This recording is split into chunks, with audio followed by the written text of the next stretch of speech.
those negotiations. And of course, integral to all of this is... Hold on.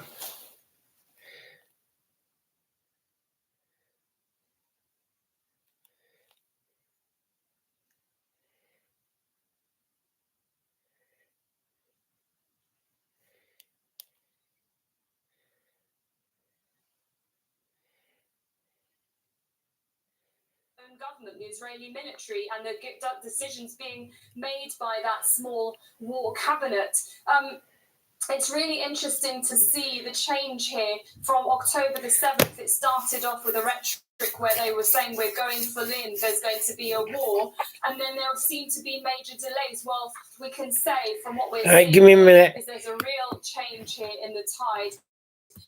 And also, CBS News has quoted two senior officials saying that this seems to be the rolling start to the full-scale invasion of Gaza. The Israeli government hasn't said that. The Israeli military hasn't said that. It just used the word expansion, but what we're seeing on the ground is painting a different picture. Okay, Sarah, thank you for that update from occupied East Jerusalem. Let's speak to David DeRoche, who's a professor at the National Defense University. He's also the former Pentagon Director for Arabian Peninsula Affairs, joining us from Washington, D.C. So from what you're seeing on our screens, Mr. David DeRoche, is this the beginning of a full-scale invasion, or what do you think is going on here?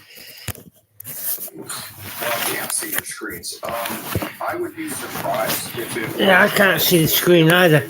I think that there's a couple of factors in play. The first is it's just extraordinarily difficult to fight in a populated area. And it takes a lot of effort, a lot of firepower, and it can... All right, give me a minute. Oh, go back in the other room, because Charlie's garbage. No, I'm getting camera feed live. No, it's nonsense that you're all watching. My point is the fact that Hamas does hold hostages, and I think that is a restraint on Israeli action. So it's possible, but I would be very surprised if we saw a full-on invasion tonight or in the next few days. The Israeli military spokesman speaking earlier said that this was aimed at, quote, creating better conditions on the ground. What do you think he means by that? I want more loud. I think he means that he wants, first off, to give, look, if you're Hamas, there's two ways for you to hide your, to keep your military infrastructure from being destroyed by the Israelis who have command of the air. One is to bury it underground. The second is to position it close to civilian population or protected targets like hospitals, things like that, and hope that that will restrain Israel from using artillery and airdrop bombardment. I think that the Israeli aim is to have, a trip, high-value targets like command and control centers and rocket launchers, and at the same time try to get the civilian population empty itself out so that the battlefield is to use a military term that is in fact targeting hospitals, schools, women, children, families. That's what we've seen. Well, I think you've seen damage to hospitals, women, children, schools. I think the Israelis would say that they haven't targeted them, and but warfare is it's a horrible thing. So there's possibility of misidentification of targets. There's a possibility of weapons malfunctioning or poor targeting, or just soldiers. They don't always behave with 100% efficiency. In World War II, the U.S. Navy shot down 25% of all airplanes that were lost. They shot down 25% of their own aircraft. So there's a lot of ugliness there. This war is horrible. It is not neat. And I got to tell you, a lot of armchair analysts who have not experienced war have this idea that it's something that is neat and clean and push button. It is not. It is a terrible thing. And once you start using weapons, people who you don't want to die are probably going to die. And I think it would be, I hear a lot of people talk casually about, military intervention over the last 30 years. man, war is an ugly thing, and we need to bear that in mind at all times. So people will be arguing over this for decades to come. But at the end of the day, the one thing I can tell with absolute confidence is a lot of people who we do not want to die are going to die. And unfortunately, that's the nature of warfare. And it's going to be horrible. All right, we'll leave it there. We thank you, David DeRoche, for speaking to us from the U.S. Well, the spokesman for the UN Secretary General, Stefan Dujarric, says the needs in Gaza are growing more critical. The humanitarian system in Gaza is facing a total collapse with unimaginable consequences for more than 2 million civilians. As the bombing intensifies, needs are growing ever more critical and colossal. About 500 trucks per day were crossing into Gaza before the hostilities began. In recent days, an average of only 12 trucks per day have been able to go in, despite needs being far greater than they were at any time before. The Secretary General welcomes the growing global consensus for a humanitarian pause in the conflict, and he repeats his call for a humanitarian ceasefire, the unconditional release of all hostages, and the delivery of life-saving supplies at the scale needed. Misery is growing by the minute. Without a fundamental change, the people of Gaza will face an unprecedented avalanche of human suffering. Everyone must assume their responsibilities. This is a moment of truth. History will judge us. Oh, we'll now speak to Kenneth Roth. He's the former executive director at Human Rights Watch, joining us from New York. Good to have you with us on Al Jazeera. So what we're hearing and seeing is that Gaza has lost contact pretty much with the outside world, and there are reports, and in fact the live picture shows real intensified bombardment by the Israelis. What is your reaction to what's going on? Well, I think we have to look at what's happening in Gaza really in two ways. I mean, one is the bombardment. And your prior guest was saying, I don't think Israel is targeting civilians. They said, bad things happen, war's ugly. That's not enough of an analysis. Because the issue is not just do you target civilians. The issue is also, is Israel firing indiscriminately in civilian populated areas? And when you look at these neighborhoods that have been pummeled and decimated, that's certainly what it looks like is happening.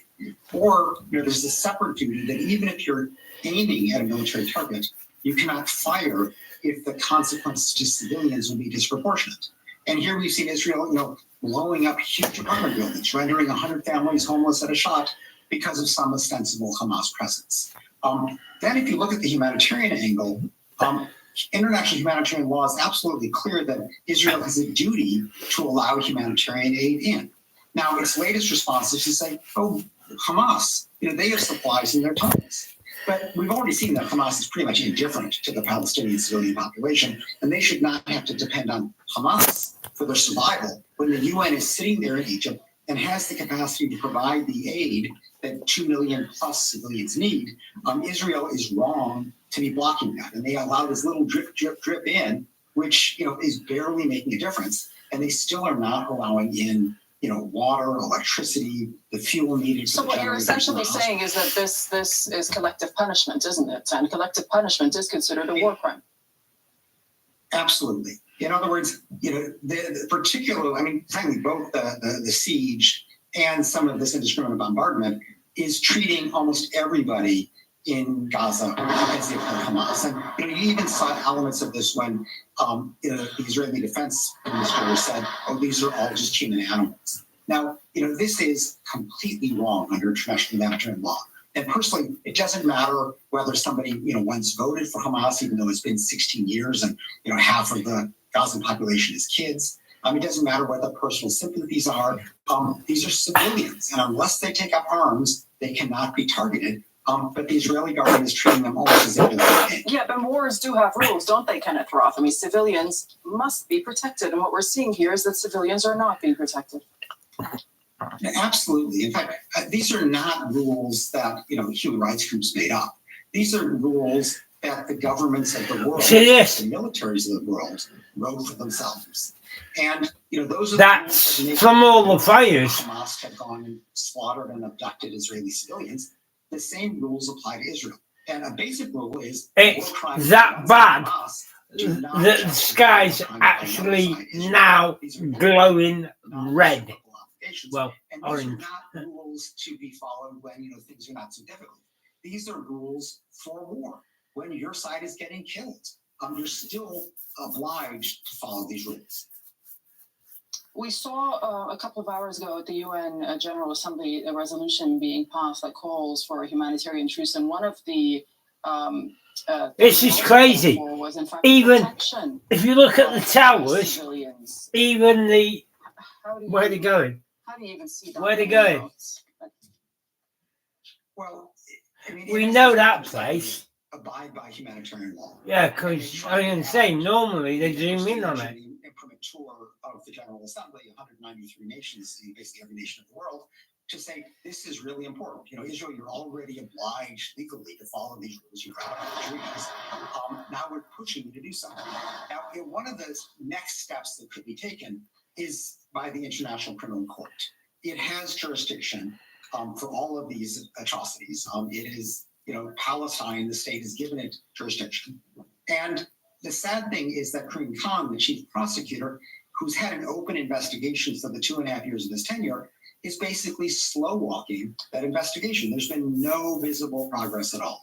And that impunity only encourages more war crimes. I hope that this outbreak of Just checking killing on both the sides would spur him to action, because we need him to draw the lines. He did this in Ukraine. He very quickly charged Putin with war crimes. Where is he for this fight in Gaza? Okay, thank you so much, Kenneth Roth, joining us from the U.S. Well, the United Nations General Assembly has approved a resolution, as you've been just hearing, calling for a humanitarian truce in Gaza. Yeah, but Israel won't take any notice. We know that. With 45 abstentions and 14 no votes, including Israel and the U.S. So the resolution that was drafted by Arab states isn't binding, but it is seen as carrying political weight as Israel steps up its ground as well as air operations. Israel is going to end up very isolated in the world, especially with the Arab countries surrounding it. Turkey, Lebanon, Syria, Gaza, Egypt, Turkey. It's going to be very, very isolated. But also, it sent the message to everyone: enough is enough. This war has to stop.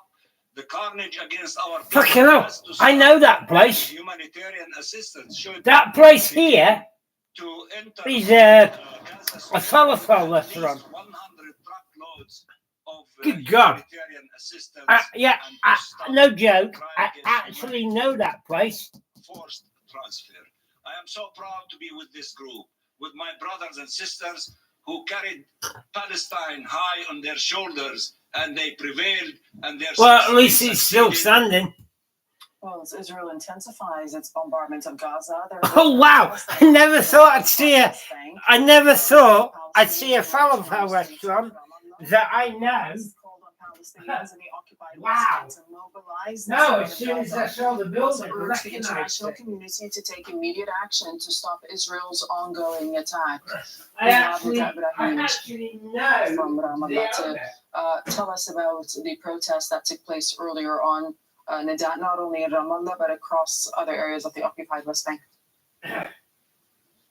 There's one protest that is still ongoing, and it is in Jenin, in the north of the West Bank, where Palestinians are saying that they're going to be staying at the city center and staying to protest for days and days. We've been hearing Palestinians there expressing their anger, saying that they cannot go about their daily lives when the Palestinians are being bombarded in the besieged Gaza Strip. Let me tell you, it was not anything similar to actually know daily that life building. here in the occupied Like I West said, Bank. it's a Continued falafel Israeli restaurant. Continued violence by Israeli settlers against Palestinians. You're talking about cities that have been completely isolated from one another by the Israeli checkpoints and also by the existence of Israeli settlers who have been pushing more and more communities away from their lands. Hey. There's also a call for protests for Palestinians to take their cards and march in the streets. Bring the rest of them in from the Times So thing. Palestinians are saying that they Yeah. can't sleep while Give it a minute. They've just changed the camera angle. I'm just waiting for them to go back. If you look, the sky is actually glowing because most of the Gaza tonight is burning. Well, the north and the east. The feeling of that they've been left alone by the whole world battling the Israeli occupation, whether it is in Gaza or here in the West Bank. And certainly the military raids as well as the arrests and attacks by settlers have intensified not only after the 7th of October, but they had been on the rise since the beginning of this year in the West Bank. Yes, they have been on the rise for the past 2 years or so. But hold on, so camera's gone down. Year, since the beginning of the year until October, we've counted more than 200 Palestinians killed by Israeli forces fire. But just since there's not the cameras out. Until now, hold on a minute. We're just resetting them back up. 10 Palestinians who have been killed by Israeli forces and also by violent Israeli settlers, and it's worth noting that those settlers are getting if you look at my other weapons, if you look at my other politicians are lobbying for them to get them. We were already YouTubes, you'll see how heavy the bombing in Gaza has been tonight. Really making life for Palestinians so unbearable. We've seen them also ruin and damage and burn the houses of Palestinians in Hawara a few months ago. So it's already a tense situation here, but people feel that with the world now not paying attention to Israeli settlers and their actions, they believe that the world is giving a green light to Israel to continue its attacks against Palestinians. They feel that they're vulnerable and they continue to be victims of the Israeli attacks. Right. Most communication have been cut across Gaza, leaving it hard to reach ambulances. No, communication hasn't been cut. It's been wiped out because of the explosions. If you take the United Kingdom on Guy Fawkes night, our internet goes down because of all the fireworks and all the bangs. Because when you have an explosion, when you've got a cell tower, and it comes down in a line, and as soon as an explosion goes off in what they call the arc, it will knock the cell service out. Oh, this is Jerusalem, I think. Multiple protests are taking place here in the city of Istanbul as well. Oh no, it's Istanbul. Okay, I was wrong. It's not the first time that people have gathered here, but as soon as they hear about more violence on the ground, more killing of Palestinians, people come out and protest. And to discuss this, one of the protest organizers is with us, Mr. Raymond Duggan, who's the head of Istanbul province of the New Rafah party. We've been hearing chants by protesters calling for more. They're angry not just at Israel, but also at the inaction of their own governments. What are your demands? What do you want the government to do? Thank you very much, Usama, for this opportunity first time. And the people and the Turkish community is showing here this sensibility about the topic for Aqsa and for Gaza and for the human being and the human rights. And they are calling here the protecting of the human rights in the Palestinian side and the Palestinian government and for the two-state solution. And from other side, in the same time, our message to our government and to taking the very solid measurements against the Israel attacks. And the people are calling here the army to the Gaza, and we want to stop, really. I don't know what's going on now. It was getting completely annihilated earlier. Needs to take practical steps. What will that be? And is this realistic that you're calling for people to enlist and volunteer and go to Gaza? Yeah, you can tell that's Istanbul. They are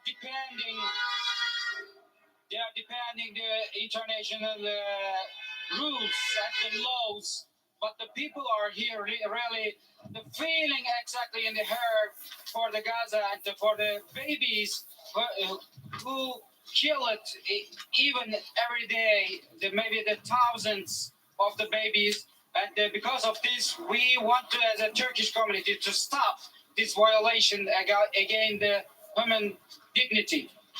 And what do you think is going to happen now that there has been more resolutions, there's been more political movements, diplomatic movements on the ground, but the attacks don't seem to stop? Where does this protest go from there?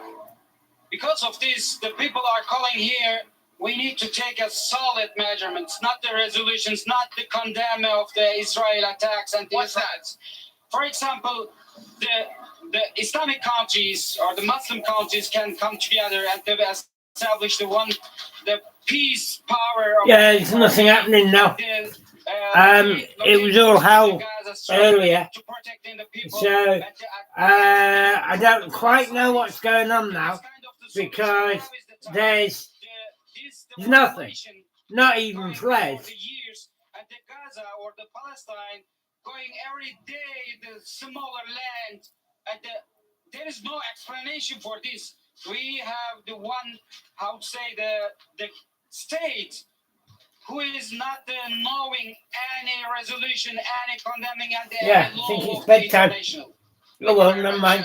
Looks like they've all gone to Looking sleep. from the streets here in Istanbul, where there is anger, there's frustration, and there's obviously a call for the governments to do more. This is something that we've been hearing during Friday prayers and Friday protests as well, where there's been Well, it's calls Saturday. for practical action, no more condemnation, no more diplomatic efforts, and people want and demand the government to do more, to act more. And this is what imams have been calling from mosques as well, that people can do their part by boycotting Israel, by boycotting Israeli products, and continue to come out in the streets to show solidarity in favor of Palestine and against Israel. Okay, thank you, Osama. That's Osama reporting for us from Istanbul. And over in London, protesters did gather outside the office of the UK Foreign Secretary calling for the protection of children in Gaza. More than 3,000 Palestinian children have been killed in Israeli strikes since October the 7th. Niamh Barker was at the demonstrations. It's a touching show of solidarity outside the Foreign Office here in London for all of the innocents that have died in Gaza. Well, that's not live because it's the middle of the night in the UK now. To offer its unequivocal support for Israel, but nevertheless, public opinion is most certainly shifting, and legal opinion is also.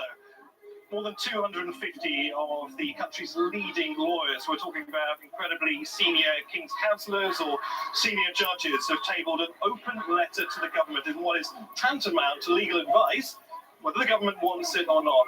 And in that letter, it advises three things. Firstly, an unconditional ceasefire as opposed to a humanitarian pause. That the British government ends the sale of weapons to Israel. And thirdly, the government avoids running the risk of breaching the Geneva Convention by aiding and abetting a government that, in the lawyer's opinion, is openly in breach of global humanitarian. Yeah, our government are going to end up being sued, the United Kingdom government, for breach of the Geneva Convention, as he's just said. Because it's like, you see a murder, you don't report it, you're an accessory to murder then. Whatever Benjamin Netanyahu's military objectives are, and perhaps the willingness of Western governments to support him. Niamh Barker, Al Jazeera, London. Okay, let's once again bring in David DeRoche. He's a professor at the National Defense University and the former Pentagon Director for Arabian Peninsula Affairs. He's joining us from Washington, D.C. How involved? Well, sorry guys, I guess they've stopped. So they've either run out of ammo or too busy. You can't even hear rifle shots. That's a good question. So, it's in the middle of the night there, but we're just getting into prime news hours here. So the main national news broadcast in the United States just started about a half hour ago. So it's all gone quiet for some reason. Involvement. Not sure why. Does that mean the ground forces are going in? The images of destruction that you're showing are probably pretty widespread right now. On a par with what your viewers are seeing. Right. In the U.S., what sort of role do you think it's been playing in Israel's military planning in this whole war that began 3 weeks ago? They're just resetting up cameras at the moment. So bear with us. In the past, there's been a lot of diversions between the two. And Israel basically shelling's going on in southern Gaza. There's fighting going on outside Gaza to the east. And then, of course, there's the fighting going on in Lebanon as well. Probably also some cooperation on missile and rocket defense, because that can. Yeah, not sure what's going on. There is a media blackout at the moment in Gaza. Other than that, it's probably not limited, and I would be very surprised if Americans had insight into Israel's strategic and tactical plans. Well, there had been some reporting that the U.S. had in fact sent a few military advisors to Israel, though, and we know that at the beginning of this war, Joe Biden himself sat in on an Israeli war cabinet meeting. Yeah, well, so tactical plans don't occur at the cabinet level. I think that the information that the technical plans don't in the campaigns in Raqqa and Mosul, which were get spoken about at the cabinet level. Of course they don't. That's down to the military. The cabinet give the order to the military, you will take Gaza back, you will get taken. And then the commanders in charge have literally an open book. They can do whatever they want as long as they take Gaza back. As well, that the U.S. had asked Israel to delay any sort of ground invasion of Gaza until it had the chance to transfer additional air defense systems. Amnesty International warns of difficulty to document war crimes against civilians in Gaza. Well, yeah, because first of all, you've got to prove they are civilians and not Hamas. So the first thing they've got to do is prove that they are Hamas fighters and not civilians, which will be impossible. To prevent attacks against isolated, or rather thinly held U.S. positions in Syria and in Iraq. And then I think a secondary purpose for the carriers is if there needs to be an evacuation of U.S. citizens from Israel or Lebanon, both of which have substantial numbers of American citizens. I think they're there for that. I don't think they're there for operations there. They are there for operations. They've carried out two so far. The question of the ground, they carried out one operation at sea, and they took Hamas fast boat out. Then they hit two targets within Gaza as well, plus targets within Syria. So they're involved. Watching it very, very closely to see what the reaction would be. The aim of that would be twofold. First is to try to identify where Hamas has its firepower, its manpower, and hidden positions that can come out. The second would be to force Hamas to disperse its military force so that it could be defeated in detail. And I think that the prudent military thing, as well as the prudent diplomatic thing, would be to run limited incursions here, but not to proceed with the general ground invasion until some time has elapsed and until negotiations have had an opportunity. Because there have been some questions, David DeRoche, in fact, about Israel, about the Israeli military's capabilities on the ground. Yeah, well, let me tell you that any army would hesitate to go into a densely built-up area like that, regardless of how advanced and well-equipped and well-trained you are, and how much area. Oh, it's the worst thing you can do. Going into an urban area with millions of houses, because you're walking straight into Sniper Alley. The houses could be booby-trapped. Gaza with multi-story buildings, with prepared tunnels, with a lot of civilian infrastructure and a lot of civilians. That is, no soldier wants to go in that. Additionally, and this is really surprising given that Benjamin Netanyahu's professional reputation is based on security, it's emerging that the Israeli forces are not as well prepared as people thought. Hey. I've run into numerous people who are... Sorry, it's all gone quiet now. Like body armor. and ship them to Israel because the Israeli forces Earlier, neglected, basic it was soldier like requirements. shock and awe I think it in really loses 2003 in Iraq. ground as well as a political ground to postpone any kind of invasion until the conditions. The bombing was that bad. It took down the cell signal. No calls, no SMS, no internet. We're hearing in the northern part of the Strip. The Israeli military spokesman a few hours ago said that ground forces are, quote, expanding their operations. All this as Israel has plunged Gaza into darkness pretty much, and we understand that I don't know what this is. have been cut as well. And then you got a couple of as well. Organizations are reporting that Oh, and there's all these lot as well. with their staff That must be people in with Gaza. We have flashlights. joining us from Washington, D.C. for more on the U.S.'s role in all of this. Patty. Yeah, I wanted to put into perspective before we get into that what the guests before me just had to say about Americans who are watching their televisions and they're seeing this conflict play out. Right. I think it's important to note that what you see on our air, Americans don't see even the slightest bit of that. I watched cable news through major cable news channels for about 8 hours yesterday. I saw one story that showed any of the damage inside Gaza, and that was on CNN.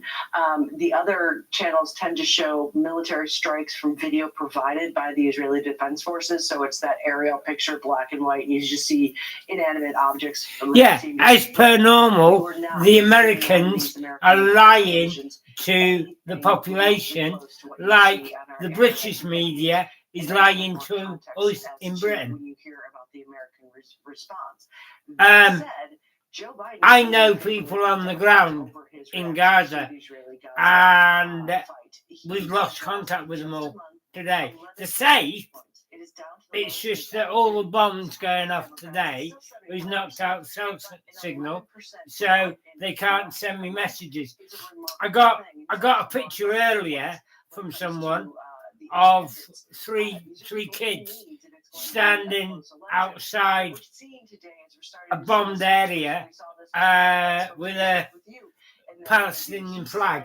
But I think that was photoshopped. I think it was fake because the picture looked like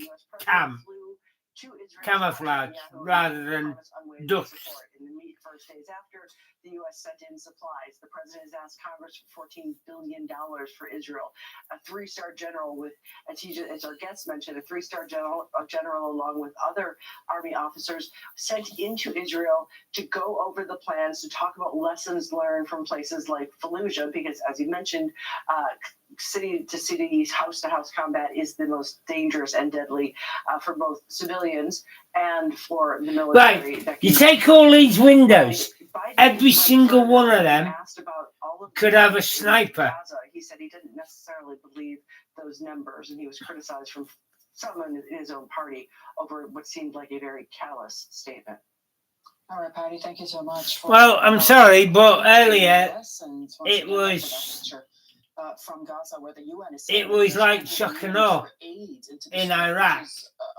Oh, there you go. The World Food Program is saying that 9 attacks have entered Gaza since the Rafah crossing was opened on Saturday, but it warns that to reach the 1 million Palestinians in need, she paused. That means she's seen something on her monitor that she doesn't like because it shocked her. She described some of the challenges for the teams on the ground in Gaza. Definitely, Gaza is grappling with the lack of basic supplies and severe fuel shortages that's really going to threaten bringing all humanitarian operations into a halt. Food and water are running out, and people are facing increasingly desperate conditions. Also, outside even of Gaza, in the West Bank, conditions are deteriorating every day, and food is running short. So without the additional fuel supplies, and also while we welcome the opening of the Rafah border crossing point last week, I think the number you see the flashing now. Aid that has trickled inside Gaza top and boys has been really very limited. So it's a very difficult situation. The amount that we are able to that we send so far is like probably less than 100,000 people. So that's very little. Oh, the report of the 60,000 people in the hospital isn't 60,000 at all. It's 16,000. 16, not 60. As I said earlier, there's no way you get 60,000 people into a hospital. That'd be impossible. It's not enough. We need more, border openings. We need to get 60,000 people into a hospital, the hospital and the ground would have to be half of Gaza. Well, a team of doctors has entered Gaza through the Rafah crossing on the border with Egypt. The medics from the Red Cross are expected to support relief operations. 10 trucks are delivering medicine, food, and water. UN and Red Cross are appealing for the immediate... 10 medics went into Gaza and 10 This is the fifth vans of relief aid full of medical Egyptians aid today to head to the crossing to prepare 10 trucks headed to the there you go. See the flashes now? The message is this: whatever's delivered is only a drop in the ocean. We're sending an SOS message that within 24 hours the Red Cross will not be able to function. More than 16,000 people, mostly children, women and elderly, were forcibly displaced to Al-Quds Hospital. If we fail, we'll lose thousands of lives. We urge for the immediate delivery of fuel. Without fuel, we can't move these trucks to distribute the aid. Hospitals can't operate either. We call on the international community to act to stop more disasters. Yeah, here we go. Okay, so here's They must have been reloading. Of this war since it began on October the 7th, only 3 weeks ago. Israel's bombing campaign across the Gaza Strip has killed 7,326 Palestinians, and that's according to the health ministry. It also says that 108 Palestinians have been killed in the occupied West Bank in nearly 3 weeks. And the Gaza Strip has been subjected to the largest Israeli... If you look at my other videos, you'll see great big balls of fire, not a quick flash and go. This is fire higher than these buildings. And there have been strikes next No, to the silly little flashes like these. as well as the Indonesian hospital, which are both in the northern part of the Gaza Strip. The Israeli military spokesman is calling on the residents of Gaza City to move south, but then shelling is ongoing there as well. He's saying ground forces will expand their operations tonight, and that's what we've been seeing. Darren Jordan's with you in just a moment. Thanks for watching Al Jazeera. Oh! Change your shift. As the death toll rises and thousands are displaced, we report every angle of the Israeli war on Gaza. And we have Whoa! I watched this live. It looks like She shit herself. People are very reluctant to leave. If they leave, there's no guarantee that they can come back. A hospital has just been hit. we're cutting to the live pictures of the US President Joe Biden as this. I've not known a presidential trip like this one. At the Rafah crossing, we just heard that it is being constantly bombed while humanitarian aid is waiting to come in. Stay with Al Jazeera for the latest updates and global reaction. Amidst the world slowdown, we stand firm as home to a fifth of global nickel reserves. Indonesia is poised to lead the global EV. You got to remember these TV studios. Yeah, I used to work for Virgin Media in Nottingham, and you walked into their reception area, and there was like 50 TV screens.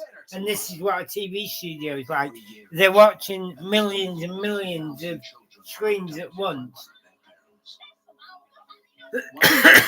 Follows some mothers desperately trying to reunite with their children on Al Jazeera. Imprisoned without trial. 2 Al Jazeera journalists remain behind bars in Egypt. Bahauddin Ibrahim detained since February 2020. Rabia al-Sheikh detained since August. Oh, I know this guy. 2021. I didn't know he was in Jazeera called prison. for the immediate release of its journalists detained in Egypt. Journalism is not a crime. Yeah, it is. If you give away national secrets, then it's a crime. It's called treason. Spying for the enemy.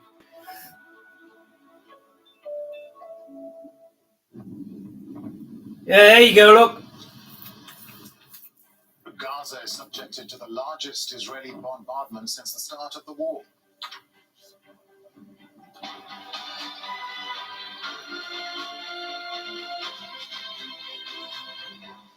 Hello, I'm Darren Jordan. This is Al Jazeera live from Doha. Hey, Darren. Ground fighting intensifies in northern Gaza. The Al-Qassam Brigades says it's fired anti-tank missiles at Israeli troops. Overwhelmed hospitals in Gaza are pushed to breaking point as phone and internet services collapse across the Strip. And the United Nations General Assembly passes a resolution moved by Arab countries calling for a durable truce despite US objections.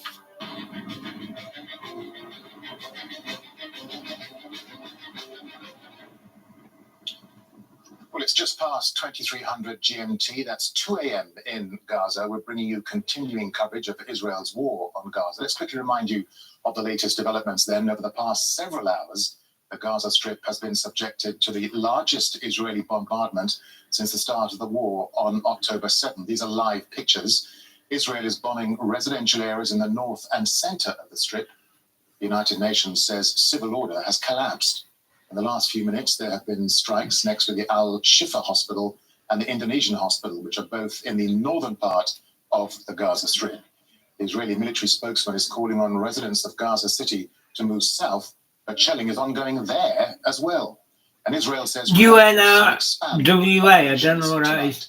Well, Safwat Al-Khalud joins me on the line now from northern Gaza. Safwat, so just bring us up to date with what you're seeing and hearing on the ground there. In the last 5 minutes, the strength of the artillery fire is a bit subsided in comparison with half an hour or 1 hour ago. On the ground, there are two separate Israeli fires. So, first one, the Israeli airstrikes, which have been bombarding and intensifying the fire in Gaza City and in the north of the Gaza Strip. This is part of the ongoing airstrikes in the beginning of the Israeli war in Gaza in the last few weeks. But the new thing is the artillery fire that we could hear across the borderline in the eastern side of Gaza City and even extended to the central area, including Al-Bureij and Al-Maghazi, part of Al-Maghazi, which are the two refugee camps in the central area of Gaza. Right, there's nothing happening, so I'll be back. I'll be back in... Brigade also released a statement that they have been, that exchange of fire is I'll be back in 10. in 3 different locations